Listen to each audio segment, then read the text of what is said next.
Henry the Young King, the 28th of February, 1155 to the 11th of June, 1183, was the eldest surviving son of King Henry II of England and Eleanor of Aquitaine. Despite being crowned King of England in 1170, he never held real governing power, as his father retained full control over the kingdom and its administration. Alongside his titular kingship, Henry also bore the titles of Duke of Normandy, Count of Anjou, and Count of Maine, positioning him as a prominent figure within the Angevin Empire and marking him as the intended heir to his father's vast dominions. His coronation while his father was still alive was an unusual practice, making him the only English monarch since the Norman conquest to be crowned during his predecessor's reign. This decision was likely intended to secure the stability of the succession and reinforce the strength of the Angevin dynasty, ensuring that Henry II's extensive empire would remain intact under his family's rule. However, instead of securing unity, this act sowed discord between father and son.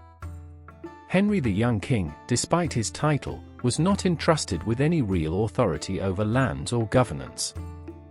Instead, his father maintained direct control over all major decisions, relegating his son to a purely ceremonial role. This led to mounting resentment, as the younger Henry believed he had been deprived of the power and responsibility that should have accompanied his position. Frustrated by his lack of real power, Henry became embroiled in a series of conflicts against his father, often aligning himself with disgruntled nobles and his ambitious brothers, who also felt slighted by their father's control over their inheritances.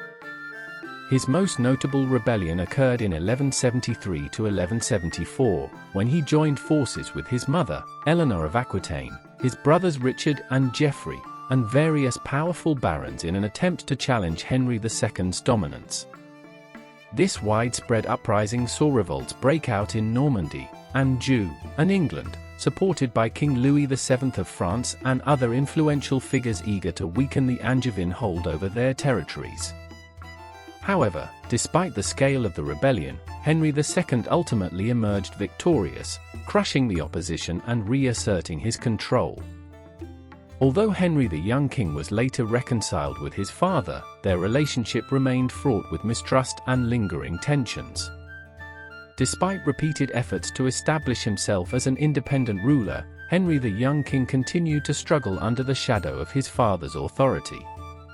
His status as a figurehead without true power led him to seek alternative means of distinguishing himself.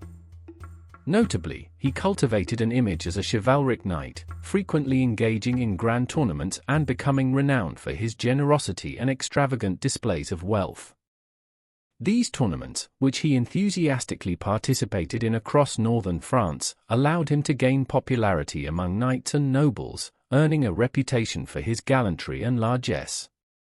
Yet, this pursuit of knightly prestige did little to alleviate his deeper frustrations over his political impotence. By the early 1180s, tensions within the Angevin dynasty had reignited. Henry the Young King, still yearning for actual control over lands, once again took up arms against his father in 1183. This time, the conflict was centered around his younger brother Richard, whom their father had designated as the future Duke of Aquitaine. Henry, unwilling to accept Richard's ascendance while he himself remained landless, launched a campaign against him in the Limousin region. However, this effort was ill-fated. The campaign soon descended into chaos, and Henry's forces found themselves isolated and struggling to sustain their efforts. In the midst of this turmoil, Henry the Young King fell seriously ill, likely due to dysentery.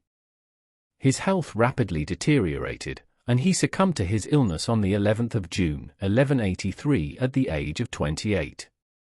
In his final moments, he reportedly expressed deep remorse for his past actions and reconciled with his father. His death profoundly impacted the Angevin dynasty, reshuffling the succession and leaving his younger brothers to inherit the responsibilities he had long desired. His premature passing also deprived England and the Angevin Empire of a potential future monarch, leaving historians to speculate how his rule might have differed had he ever truly ascended to power. Ultimately, his legacy remains one of unfulfilled potential, overshadowed by the towering figures of his father and younger brothers, particularly Richard the Lionheart and John, who would go on to shape the fate of England and its empire. Thanks for listening.